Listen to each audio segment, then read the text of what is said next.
Hey there, gang. This is part 2 of a comic book grading video, all Golden Age comic books that we are working on.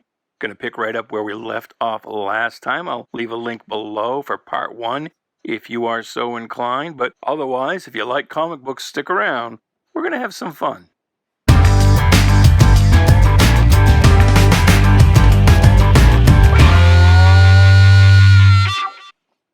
And here is another Comics on Parade featuring Captain and the Kids, number 46. And I actually had the opportunity. This book was not in the Grand Comics database other than the cover. So I actually submitted this one for indexing, and I think it's up by now. But we've got some water staining here. And I can comfortably call this just staining because the pages aren't actually wrinkled. But we've got some rust on that bottom staple, although the top staple looks good. The back, we've got heavy staining. But again, I can call that water staining and not necessarily water damage because the paper isn't wrinkled or degraded. We'll get that wrinkling here. Good Job's now open in radio. So, and I actually got to read this entire book for the indexing. So that was a treat. Very charming too. I'm going to tell you, this is segueing and making the video even longer than it needs to be, but as kind of a segue, tangent. If I, won the Powerball and got to start my own comic book company, I would probably revive Famous Funnies and reprint, some modern strips, but a lot of the classic strips as well. I mean, again, but for some depictions that need to be updated. Stuff like this, Captain and the Kids, is just, to quote Kevin Smith, charming as fuck, and it really needs to be still known and appreciated. So, that's what I would do with my money. So I'm going to call this a 2-0. Mainly, again, this could be a 4-0. You've got this is kind of rough here, but otherwise we could be 4, maybe even a 4-5. But that's pretty heavy staining. And of course there's the rust. And another issue of Comics on Parade featuring Nancy and Fritzy Ritz.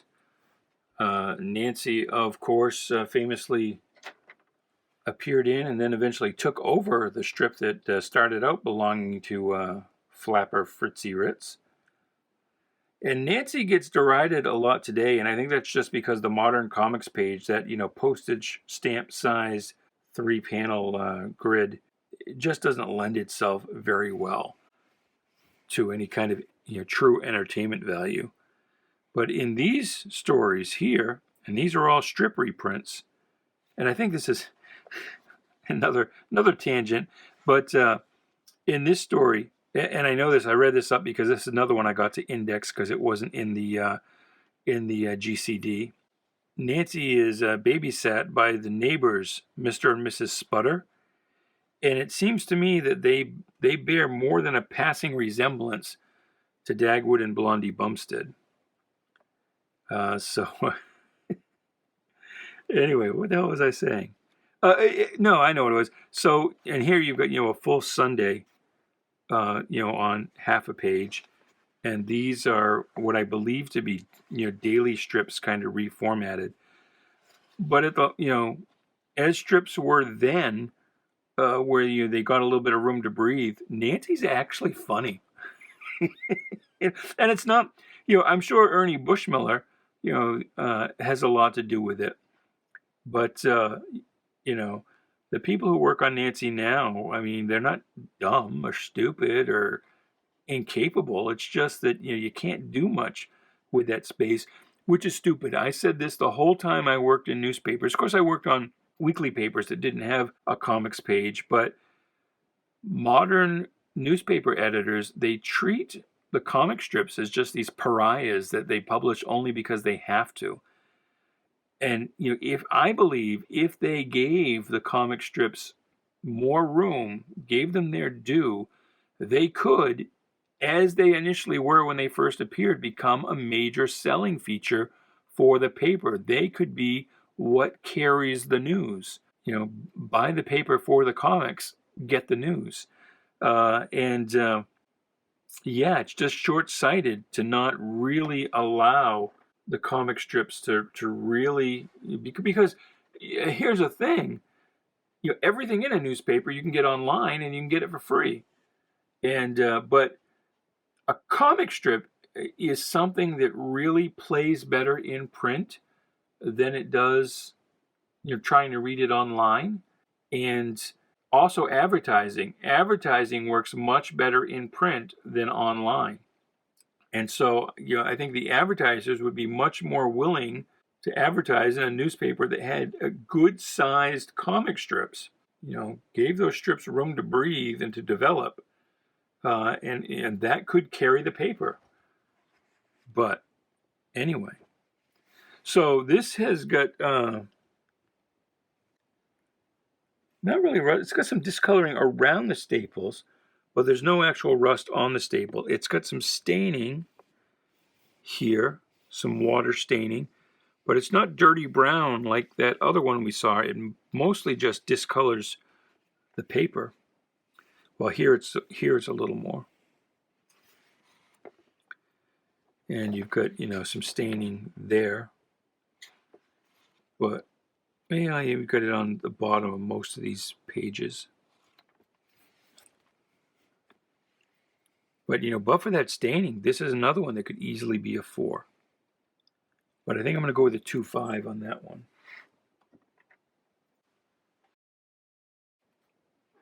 And I'm spending a lot of time yakking. There's going to be a lot of cuts in this video just in order to get it down to a reasonable length. So that's one reason people don't watch the grading videos, is they're so damn long. So this is Dick Tracy Monthly #1. And I almost told the boss, hey, that should go to CGC. It's a #1. But I looked online, and is the other #1 in here that we had? Oh, no, it's Sparkler. Oh, I have it right over here. And this is Nancy, too. Sparkle Comics #1. And I'm misspeaking because there was actually a title, Sparkler Comics, but this is just singular. One Sparkle, it's Nancy. And Sluggo, do you know Sluggo's last name? It's Smith, and the dog's name is Poochie. Dog catcher doesn't have a name. But this, in near mint, only goes for $165 according to the price guides. And so, this will go for much less than that. And because it's Nancy, that'll probably go for, that might bring $20, $25, maybe $30. It won't bring anywhere near what it should. So it's not worth sending to CGC, unfortunately. And that Sparkle is actually, that was partially indexed in the CGC. So I had that one right there handy because I got to index that one as well.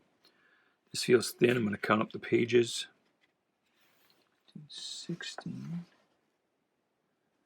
So that's 36 pages. So this is another one that only has one staple, but it's shifted way up here to where you would normally see the top staple. So this bottom half of the book is just kind of floating free. Maybe, you occasionally get, and this was, Marvel books I find that I grade are notorious for this. They'll be missing a staple, and it's not that they're missing it. You can see there's no hole. It was never punched in. And this could be that case, because that staple is way up where you would normally see a top staple instead of in the middle. So maybe this is a case where the book never had a bottom staple. But good old Dick Tracy.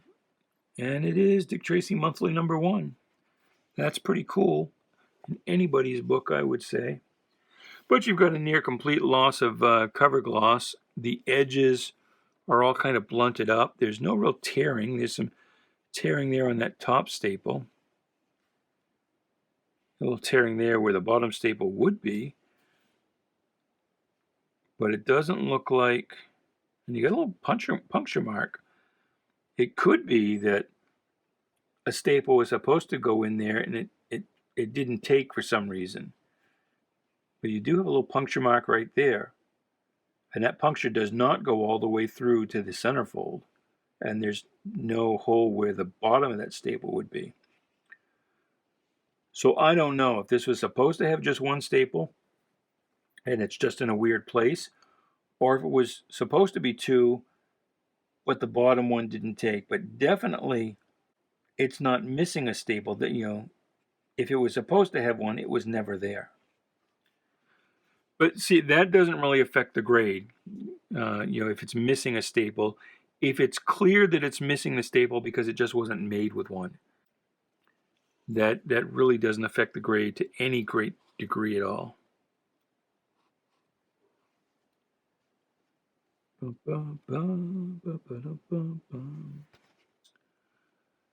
That page a little discolored, but it's not really. It's not water staining, and you've got some colors rubbed off of something else onto this back cover.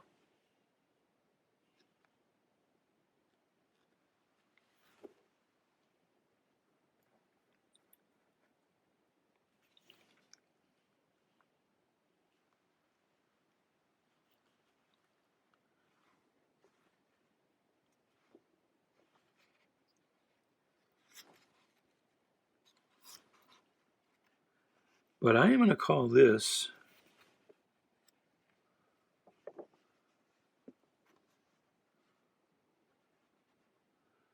is 1948, Dick Tracy Monthly #1. I'm going to give this a 4. I don't think I can go quite to a 4 or 5 because that's a little bit of a heavy rip. The overall eye appeal is low, even though there's no major rips or tears. You've just got some general, I don't want to say wrinkling, but dimpling that you probably can't even see on the camera.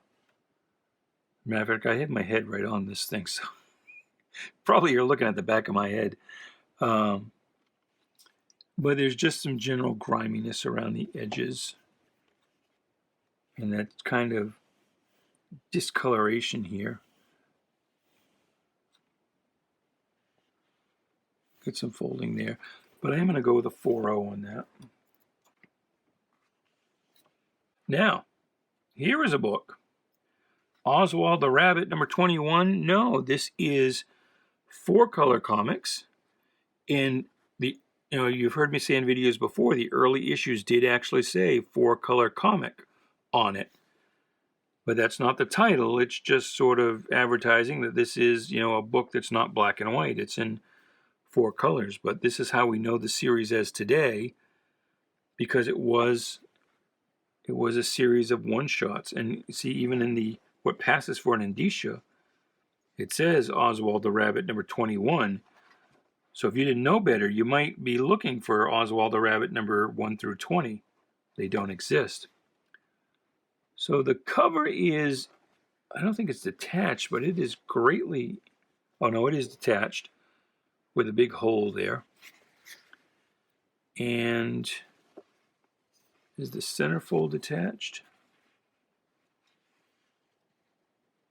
Oswald the Rabbit was, I believe, Walter Lantz Studios.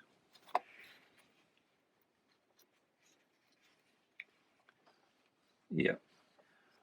So the centerfold has come detached, and you can see where, it's a little beat up here, a lot of tears on the edge, in part because it probably was hanging over the edge a lot of the time.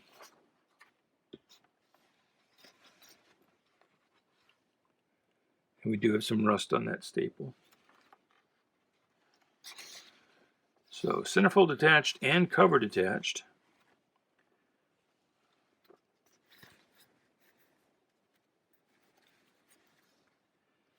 And you get that big chunk out there. It looks like that cover got ripped off. And we've got some water staining, which I think you saw. See all that water staining? So I think this is a one that we're going to call a a 1.5. I don't need to go all the way down to a 1 because, you know, and again, you may say, well, Duke, you only counted 3 things, you know, cover detached, centerfold detached, water staining. That's 3 defects. Well, no, I mean, every little wrinkle and crinkle here is a defect.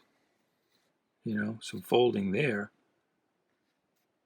But again, you know, the grading guide here says that in a poor book, 0.5, you can have between 15 and 25 defects. Well, hell, I could go at any corner and count up 15. So that doesn't mean that it's like no grade. It's, you know, because it's still pretty presentable. But it's got some pretty major defects. So I'm going to call that a 1.5.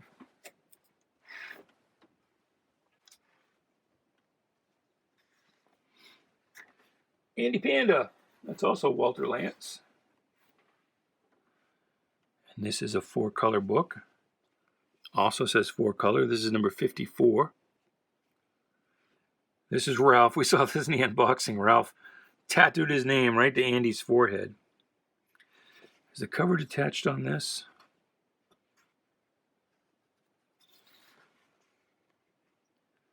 Nope, still there. A little staining up there at the top. A little bit of rust on those staples.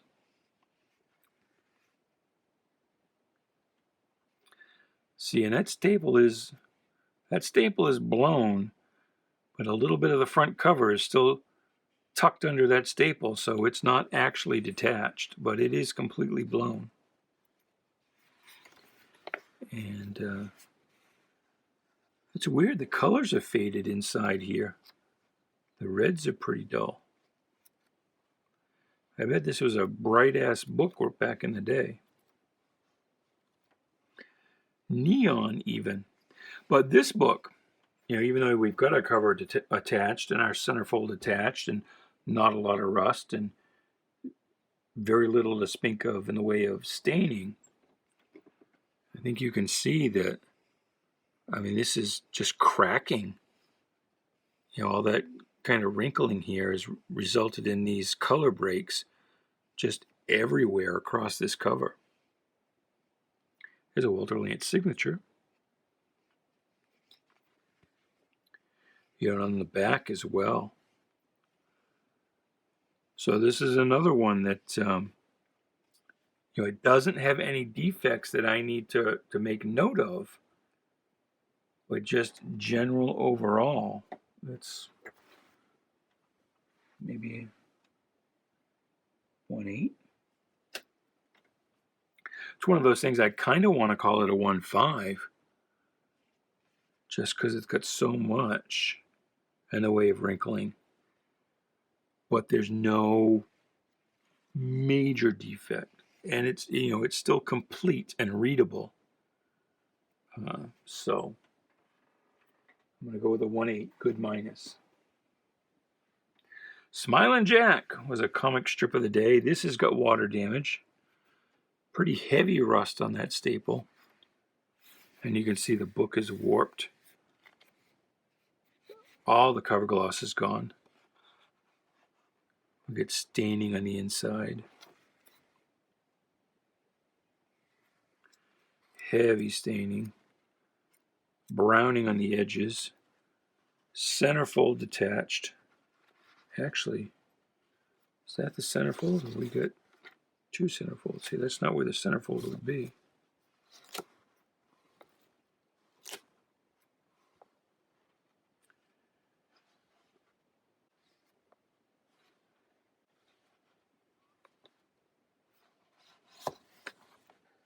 It almost looks to me like, yeah, the centerfold was detached and somebody tucked it back in, like in another place. So this one I'm going to call a 1.0. You know, maybe there on camera it doesn't look that bad, but that water damage is pretty heavy. And we got the detachment there. And this is a book that I wouldn't expect, especially as a 1.0, to bring much, just because, I mean, who knows Smilin Jack today? It was a big thing back in the day. This is unfortunate, you know. I would be afraid that, you know, considering that eBay won't let you buy and sell those Dr. Seuss books, that the publisher has decided they're going to pull and not publish anymore, I'd be afraid that, you know, eBay might force us to take this book down if somebody complained about it, or might even ban us for trying to sell it. Because that is unfortunate, you know. Although, I mean, hey, these white people are heavily caricatured as well, and not in a particularly flattering way, but you know, it's not considered racism. All right, 4-color with Porky. This is number 156. We've got the Dell magazine circle logo. All the cover gloss is gone, so that just feels like regular paper. Feels like construction paper. We got a kind of a hole gouged out there, but that spine looks pretty nice. The edges look good. We've got rust on that bottom staple. You can see rust on the top staple. What did somebody write here?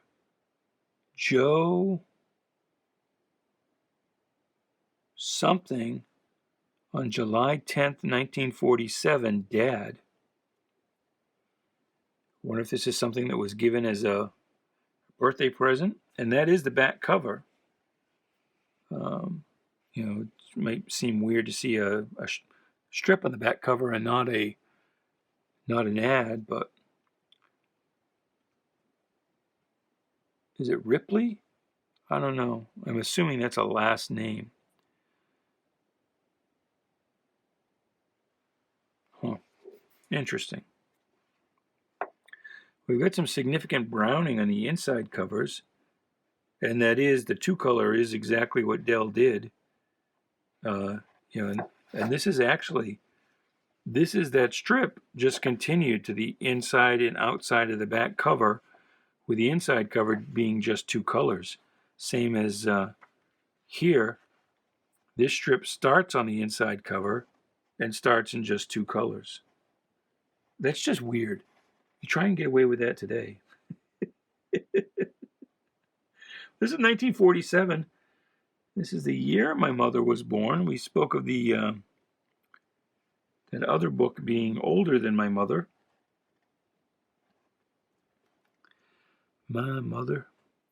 Some weird-ass Vulcan ears on Elmer there.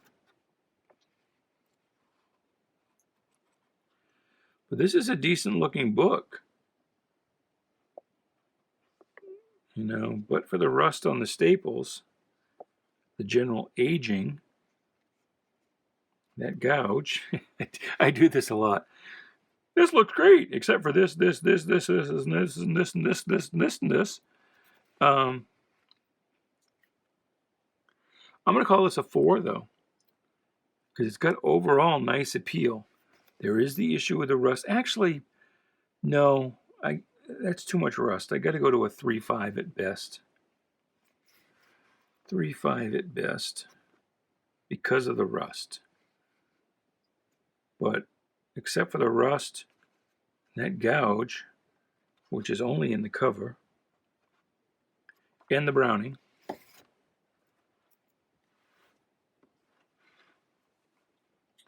so actually I'm going to make it a 3. Talking myself right down all the time.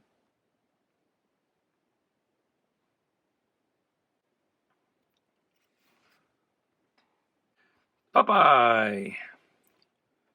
And by now the 4-color on the cover has gone away. This is number 168. Again, near total loss of cover gloss. Presenting all new Popeye comics, specially written and drawn for this book, so that was a big deal at the time.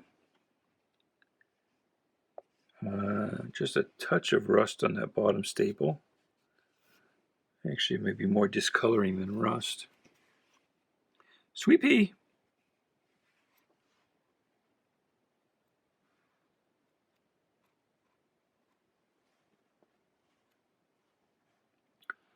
So there's some Golden Age Popeye for you.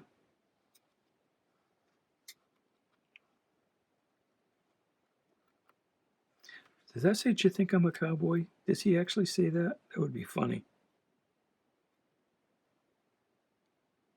Oh, no, I guess not. The reason I say that would be funny is Popeye's very first appearance, because just as Nancy appeared in and took over the Fritzy Ritz strip, Popeye first appeared in and ended up taking over a strip called Thimble Theater. And Thimble Theater starred Olive Oil's brother Castor Oil and all of his get-rich-quick schemes. And Popeye shows up when he hires him to pilot a boat somewhere they were going in search of something, probably a Jeep or a wiffle hen. Not a Jeep is I think it was a wiffle hen, actually. Wiffle hen is a chicken you can make wishes on. A Jeep is not the vehicle, but a little kind of dog-like creature that stands on two legs. And I think he is magical, too. But anyway, Castor Oil goes to hire this guy, and he says, "Are you a sailor?" And Popeye's first line is, "D'ya think I'm a cowboy?" And so there's the cowboy.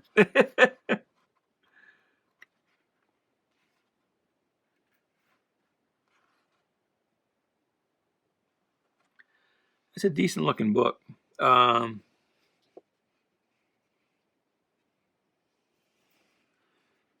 I get away with a 4.5 because of just the... I mean, this book is really just, what's wrong with this book is mostly just age. Mostly. I think I am going to call that a 4.5.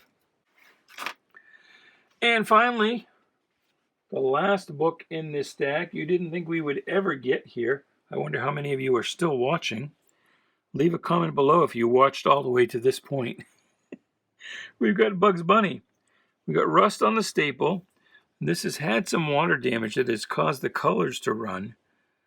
So this blue from this photo has run into the white on Bugs' face and the logo. This is 4-color 217.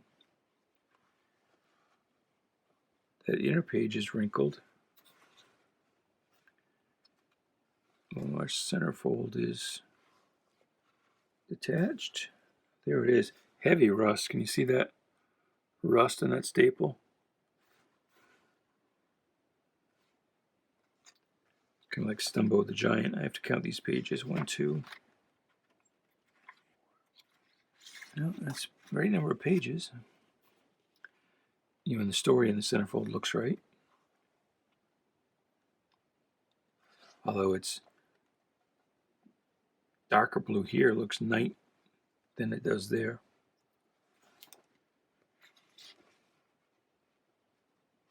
It's kind of a weird wrinkling thing. I don't know what that's all about.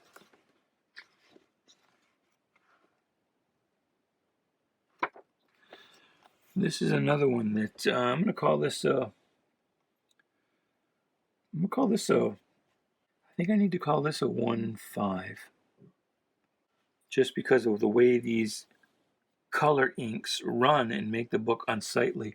The water damage, you can see some warping here, but it's not super profound. It doesn't make the book unreadable. Something that you're like, I don't even want to hold it. But the way these colors run is, and you do have what looks like some active mildew or something there. We're going to go 1.5.